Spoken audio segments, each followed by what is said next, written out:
News Presso में आपका welcome है। मैं अर्जुन हूँ। और मैं प्रिया हूँ। आज मंडे मई 18, 2026 है और आज हमारे पास काफी स्टैक्ड लाइनअप है। Seriously stacked. 9 स्टोरीज, 6 कैटेगरीज और समहाउ सब एक साथ कुछ इंटरेस्टिंग कर रहे हैं। चलो बस शुरू करते हैं, उससे पहले कि हम प्रिटेंड करने लगें कि हमारे पास ब्रेक है। ओके, सबसे पहले मोदी और रॉब जेटन ने इंडिया और द नेदरलैंड्स को स्ट्रेटेजिक पार्टनरशिप तक एलिवेट कर दिया है और ऑनेस्टली इसका स्कोप बहुत ह्यूज है। हाँ, और बात यह है कि ये सिर्फ सिंबॉलिक हैंडशेक्स नहीं है।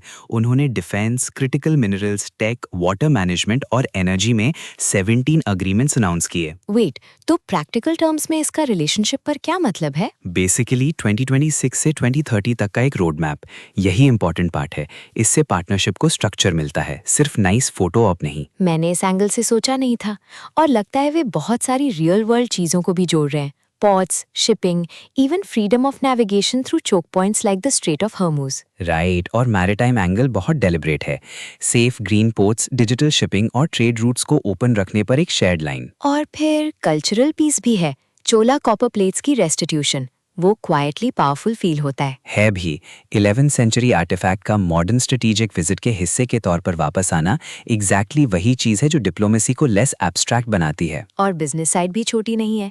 बायलैटरल ट्रेड 2024-25 में करीब $27.8 बिलियन है। Plus Tata electronics ASML deal जो डायरेक्टली इंडिया की फर्स्ट 300 mm चिप फैब इन धोलेरा से जुड़ा है। That's a big semiconductor signal. और मोदी डायस्पोरा ऑडियंसेस से इंडिया की AI एम्बिशंस, दुनिया का लार्जेस्ट AI समिट और AI और सेमीकंडक्टर्स में लीड करने के लिए रेडी यंग जनरेशन के बारे में भी बात कर रहे थे। हाँ, तो मैसेज काफी क्लियर है।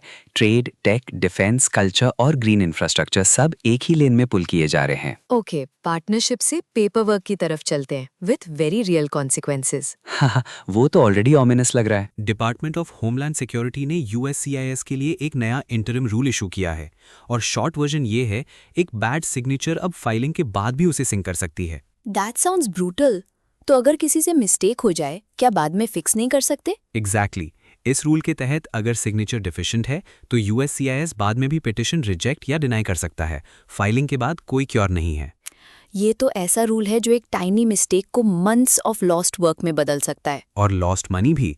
एप्लीकेंट्स फाइलिंग फीस लूज कर सकते हैं और फिर से रीफाइल करना पड़ सकता है। किन केसेस की बात हो रही है? Broadly H1B petitions, employment based green cards, adjustment of status और एम्प्लॉयर स्पॉन्सर्ड पिटिशंस। ओके, लेकिन अब वैलिड सिग्नेचर क्या काउंट होती है? पेपर फाइलिंग्स के लिए hand written signatures, scanned copies, copy pasted signatures, digitally generated marks और दूसरों की signatures including attorneys in most cases accepted नहीं है। इंटरेस्टिंग कि कुछ इलेक्ट्रॉनिक सिग्नेचर्स अलाउ कर रहे हैं, लेकिन सिर्फ USCIS अप्रूव्ड ऑनलाइन सिस्टम्स में। राइट, तो रूल एंटी डिजिटल नहीं है, एंटी लूज हैंडलिंग है। DHS कहता है कि इसका मकसद इन्फोर्समेंट को स्टैंडर्डाइज करना और फ्रॉड, स्पेशली कॉपीड सिग्नेचर्स, रोकना है। और जिन लोगों पर इसका सबसे ज्यादा असर पड़ेगा वो इंडियन प्रोफेशनल्स और एम्प्लॉयर्स हैं जो बहुत सारे H1Bs और ग्रीन कार्ड्स फाइल करते हैं। यही कंसर्न है।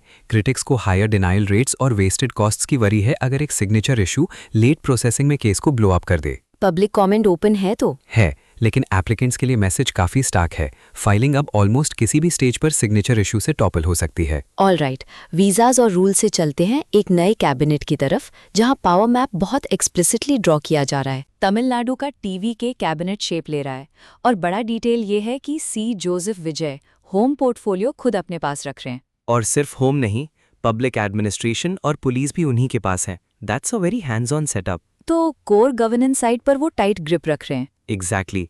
इससे सिग्नल मिलता है कि लॉ एंड ऑर्डर और एडमिनिस्ट्रेशन पर शुरुआत से डायरेक्ट कंट्रोल रहेगा। एलोकेशन में और क्या स्टैंड आउट करता है? सेंगोटायन को फाइनेंस मिला है, तो वो बजट कस्टोडियन है। और 29 साल की S. कीर्थना जो पहली बार मिनिस्टर बनी है, उन्हें इंडस्ट्रीज मिली हैं। Surprised? Wait, 29? That's a very clear generational signal है। कैबिनेट एक्सपीरियंस और यूथ को बहुत डेलिबरेटली मिक्स कर रहा है। और गवर्नर ने विजय की रिकमेंडेशंस के बाद एलोकेशंस अप्रूव किए, राइट? हाँ, राजेंद्र अर्लेकर ने फॉर्मली अप्रूव किए, तो एडमिनिस्ट्रेशन शेप करने का ये पहला कॉन्क्रीट स्टेप है। मुझे अच्छा लगा कि लाइनअप में N. आनंद को रूरल डेवलपमेंट और वाटर रिसोर्सेज और आधा अर्जुना को पब्लिक वर्क्स और स्पोर्ट्स डेवलपमेंट भी दिए गए हैं। और अरुण राज को health and family welfare.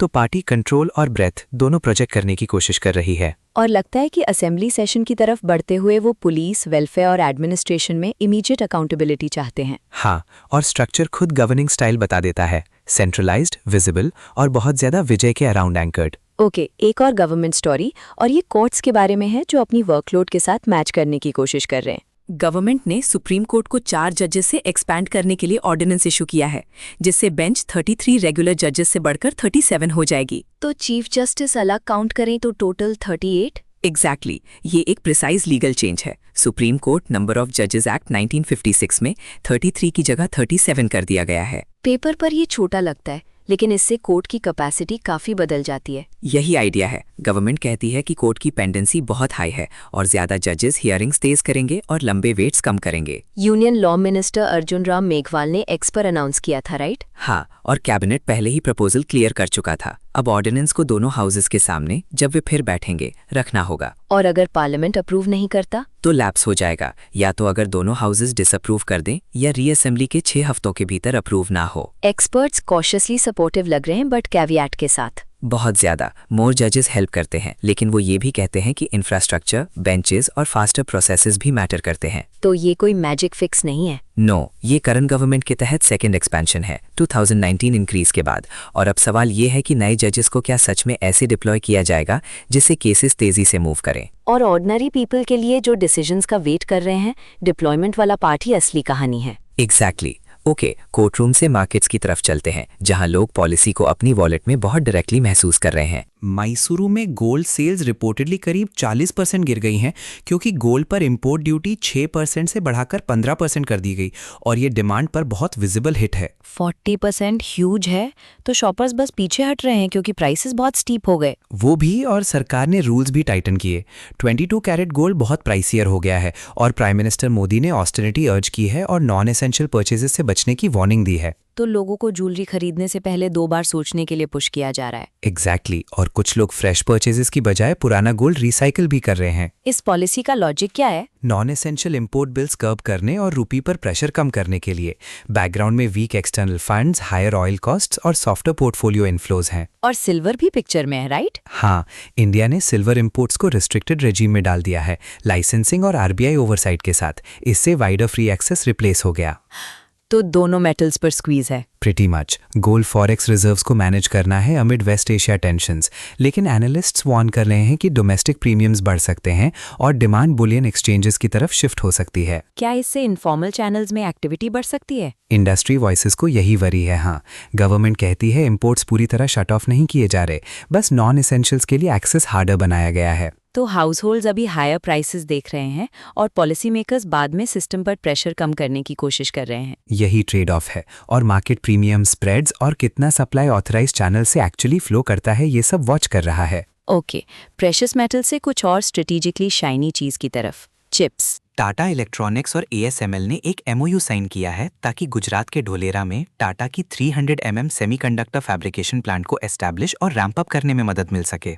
That's a big step. यही वो प्रोजेक्ट है जो इंडिया की फर्स्ट मेजर चिप फैब से जुड़ा है, राइट? हाँ, और प्रोजेक्ट $11 बिलियन इन्वेस्टमेंट से लिंक्ड है। ASML एग्जैक्टली क्या ब्रिंग कर रहा है? Lithography tools plus local talent, supply chain strengthening और रिसर्च इनिशिएटिव्स पर सपोर्ट। तो सिर्फ इक्विपमेंट नहीं, इकोसिस्टम बिल्डिंग। एग्जैक्टली, और ताइवान की power chip semiconductor manufacturing Corp भी इन्वॉल्व है, जो 28 नैनोमीटर से 110 नैनोमीटर तक नोड्स पर प्रोसेस टेक्नोलॉजी में हेल्प कर रही है, साथ ही डिजाइन और कंस्ट्रक्शन सपोर्ट भी। That's a lot of moving parts है, लेकिन टारगेट क्लियर है। ढोलेरा फैब को अप टू 50,000 वेफर्स पर मंथ तक रन करने के लिए डिजाइन किया गया है, with chips for cars, phones और AI।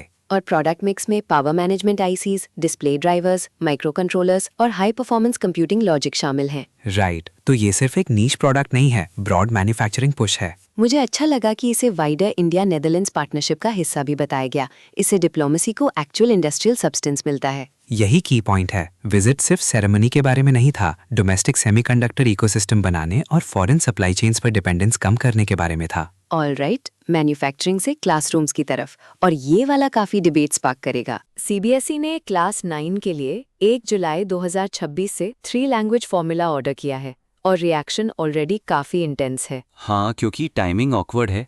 कई स्कूल्स ने ऑलरेडी नया सेशन शुरू कर दिया है। तो स्टूडेंट्स के लिए एग्जैक्टली क्या बदलता है? उन्हें 3 लैंग्वेजेस पढ़नी होंगी, जिनमें कम से कम 2 नेटिव इंडियन लैंग्वेजेस हों।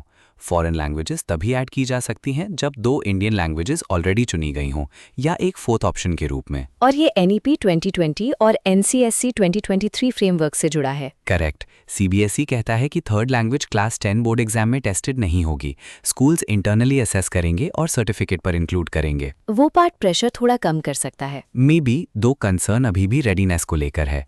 तमिलनाडु और other non Hindi speaking states के क्रिटिक्स कहते हैं कि इससे लिंग्विस्टिक इम्पोजिशन जैसा फील हो सकता है। समझ में आता है लोग अनईजी क्यों होंगे, खासकर अगर स्कूल्स और फैमिलीज को प्लान करने का ज्यादा टाइम नहीं मिला। CBSE कहता है कि वो class 6 text books third language के लिए 19 शेड्यूल्ड लैंग्वेजेस में प्रोवाइड करेगा और सजेस्टेड है कि इंटर स्कूल टीचर शेयरिंग और वर्चुअल सपोर्ट से शॉर्टेजेस हैंडल किए जा सकते हैं। और स्टूडेंट्स विद स्पेशल नीड्स या अब्रॉड पढ़ने वालों के लिए केस बाय केस एग्जेम्पशंस है। राइट, तो फ्लेक्सिबिलिटी बिल्ट इन है, लेकिन ब्रॉडर डिबेट ये है कि ये चेंज स्कूल ईयर में बहुत लेट तो नहीं आ गया। और क्या स्टेट्स इसे स्मूथली एक्सेप्ट करेंगे या हार्ड पुशबैक करेंगे? एग्जैक्टली। ओके, लास्ट कैटेगरी, और ये उन स्टोरीज में से है जहां प्रॉब्लम का स्केल ही सबसे ज्यादा हिट करता है। NEET UG 2026 exam leak paper की वजह से कैंसिल कर दिया गया है और ये 2 मिलियन से ज्यादा एस्पिरेंट्स के लिए मैसिव शॉक है। मैसिव ही शब्द है।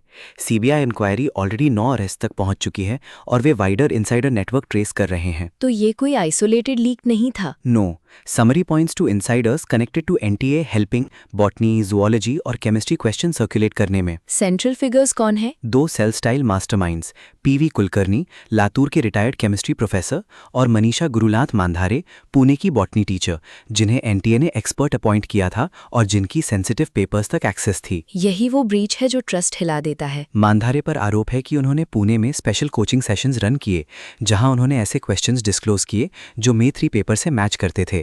कुलकर्णी पर भी आरोप है कि उन्होंने अप्रैल के लास्ट वीक में अपने घर पर कुछ ऐसा ही किया। ये उन स्टूडेंट्स के लिए डीपली फ्रस्ट्रेटिंग है जिन्होंने तैयारी में इतना टाइम और मनी लगाया है। एब्सोल्युटली।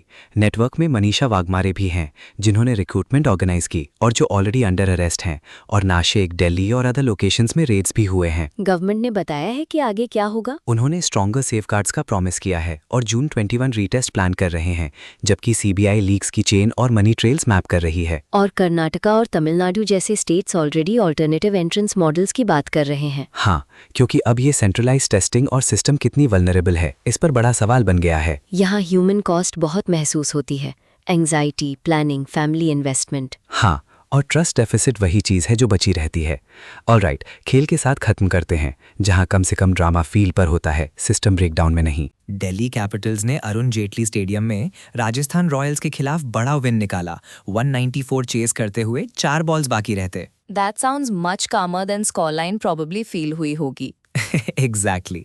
राजस्थान ने 193 फॉर 8 बनाए थे और उस इनिंग्स में काफी कुछ हुआ, जैसे यशस्वी जायसवाल का स्टार्ट देना और वैभव सूर्यवंशी का 46 ऑफ 21। हाँ, और फिर ध्रुव जुरेल की 53 ने चीजें स्टेडी की, लेकिन मिचेल स्टार्क ने 4 फॉर 40 के स्पेल से इनिंग्स पलट दी। 4 wickets! That's the kind of spell that changes the whole night. सच में RR के पास मोमेंटम था और फिर बस कोलैप्स हो गया। और चेज में DC के भी अपने वॉबल थे, राइट? थे, वो 75 फॉर 1 और फिर 140 फॉर 2 पर थे, तो लाइन स्ट्रेट नहीं थी। लेकिन पोरेल की 51 और राहुल की 56 ने उन्हें आगे रखा। एग्जैक्टली। फिर अक्षर पटेल ने अनबीटन 34 जोड़े और आशुतोष शर्मा ने इनिंग्स को स्टेडी करने में मदद की। मुझे अच्छा लगा कि ये प्रॉपर टीम चेज था, सिर्फ एक हीरोइक कैमियो नहीं। हाँ, और निगी और माधव तिवारी ने बॉल से भी इंपॉर्टेंट ब्रेक थ्रूज दिए। तो DC प्लेऑफ कंटेंशन में अलाइव रहते हैं। दो पाथ अभी भी नैरो है और दूसरे रिजल्ट्स पर डिपेंड करता है। RR मीनवाइल टेबल के टफर हाफ में बने रहते हैं। ओके, आज के लिए इतना ही। न्यूज़ प्रेस ऊपर हमारे साथ हैंग आउट करने के लिए धन्यवाद। ट्यून रहिए और हम जल्द वापस आएंगे।